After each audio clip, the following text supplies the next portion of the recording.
बिस्मिल्लाहिर्रहमानिर्रहीम। Welcome back student. Exercise 6.4 continue की हुई है हमने। एक्सरसाइज 6.4 का क्वेश्चन नंबर 6, 7, 8, 9, 10 हम इस लेक्चर में डिस्कस करेंगे।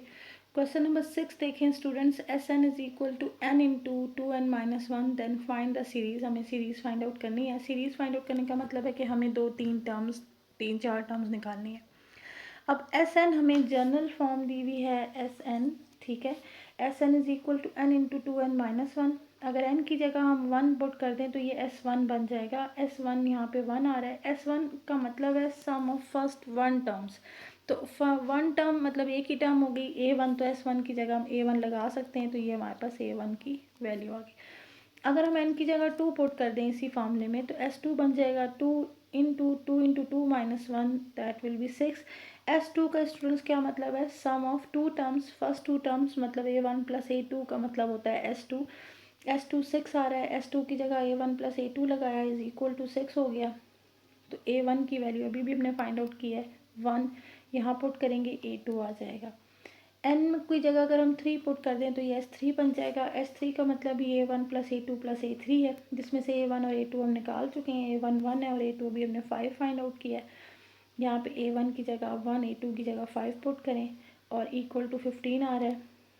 ये वैल्यूज पुट करके उस साइड पे ले जाएं। A3 हमारे पास 9 हो गया। सो रिक्वायर्ड सीरीज हो गई 1 + 5 + 9 + अप टू सो ऑन। आप 4 टर्म्स भी निकाल सकते हैं, ठीक है।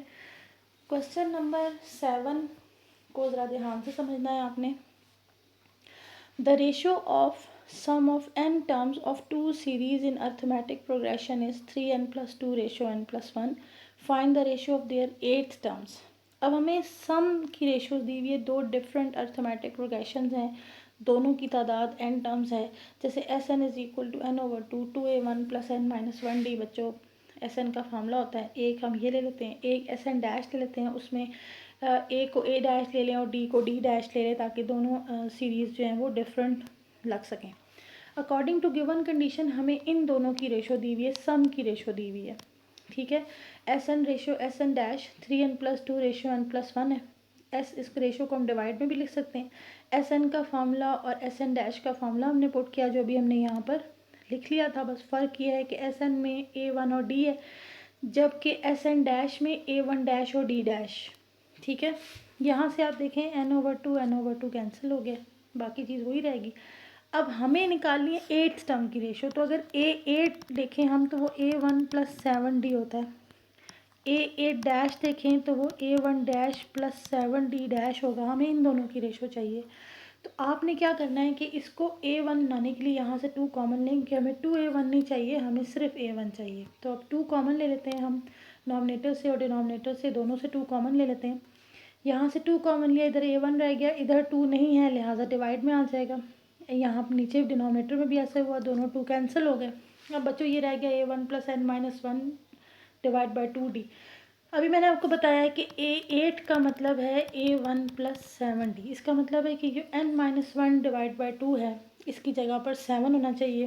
तो ये साइड पे लिखा है मैंने, n-1/2 की जगह अगर 7 हो तो हम इसे 2 को उधर ले जाएं, 1 को उधर ले जाएं, तो n की वैल्यू 15 होगी।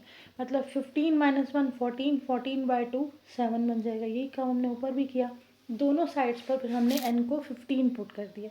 हमने पुट कर दिया है n is equal to 15 on both sides, ठीक है।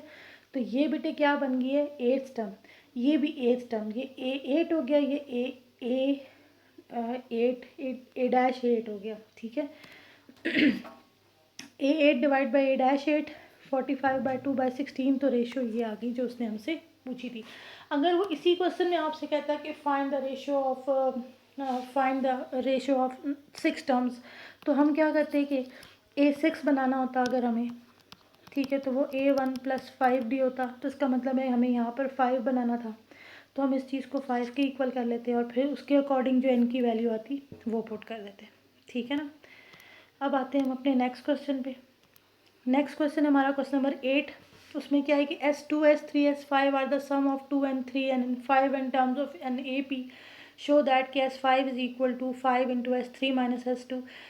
अब यहाँ उसने कहा है कि S2 का मतलब है सम ऑफ टू n टर्म्स। वैसे S2 का मतलब सम ऑफ टू टर्म्स होता है, लेकिन अकॉर्डिंग टू स्टेटमेंट S2 का मतलब है सम ऑफ S2n टर्म्स। तो हम जैसे Sn का फॉर्मूला होता है 2a1 + n-1d, बाहर n/2, तो ये 2n है, तो जहाँ जहाँ n होगा वहाँ पे हम 2n लगा के ये S2 से रिप्रेजेंट कर देंगे इसको।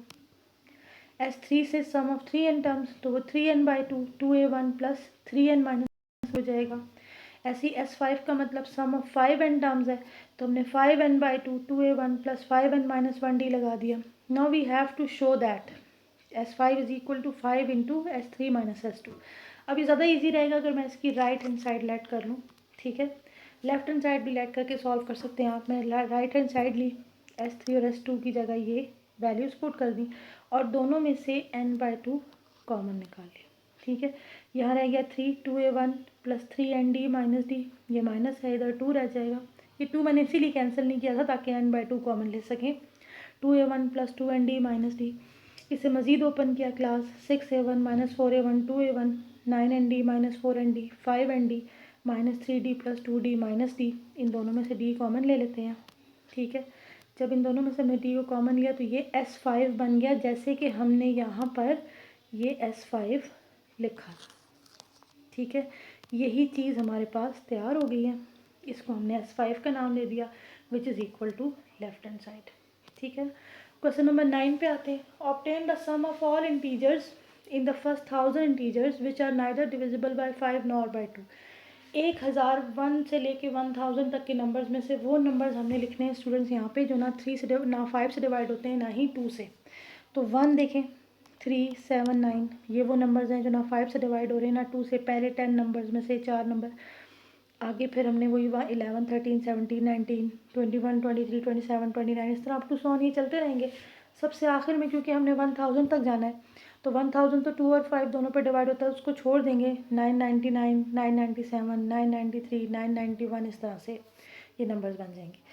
अगर आप इसको इसकी ओरिजिनल फॉर्म में चेक करें तो ये अर्थमेटिक प्रोग्रेशन नहीं बनता, क्योंकि 3 - 1 2 होता है, 7 - 3 4 होता है, डिफरेंस इक्वल नहीं आ रहा। तो हमने क्या किया, स्टूडेंट के हर 10 में से, मतलब पहले 10 में जो 4 टर्म्स आ रही हैं इनको आपस में ऐड कर लिया।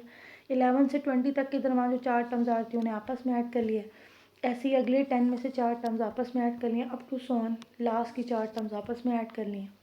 तो ये बन गया 20 60 100 अप टू 100 3980। अब आप देखें 60 - 20 40 हो गया, 100 - 60 वो भी 40 हो गया। तो अब डिफरेंस हमारे पास 40 आ रहा है, मतलब अब ये अर्थमेटिक प्रोग्रेशन बन गया। अब हम इसके लिए एन फाइंड आउट करेंगे सबसे पहले, क्योंकि लास्ट टर्म जो है वो ए एन, वो तो हमें पता चल गया कि ये ए एन है, ये वाली जो है वो A1 है, डी भी निकाल लेंगे। लेकिन ये कौन से नंबर पे आ रही टर्म, ये कौन सी टर्म है, तो उसके लिए एन का पता होना ज़रूरी है। A1 20 लिया, AN 3980, D82 - A1 करके 40 निकाल लिया। सबसे पहले हमें एन का फॉर्मूला लगाएंगे, AN की वैल्यू पुट करेंगे, A1 की और D की, सॉल्व करेंगे स्टूडेंट्स हम इसको। तो हमारे पास ये n की वैल्यू आ गई 100। अब हम n की वैल्यू S100 मतलब Sn निकाल लेते हैं, n/2 2a1 + n-1d, या Sn = n/2 a1 + an। क्योंकि फर्स्ट और लास्ट टर्म दोनों में पता है तो ये वाला फार्मूला ज़रा आसान रहेगा। इस फार्मूले को यूज़ करके हम Sn निकाल लेते हैं। ये हमने A1 और an की वैल्यू पुट की, सॉल्व किया, तो ये आंसर आ गया। ठीक है स्टूडेंट्स, यहाँ तक क्वेश्चंस आपके कंप्लीट हो गए।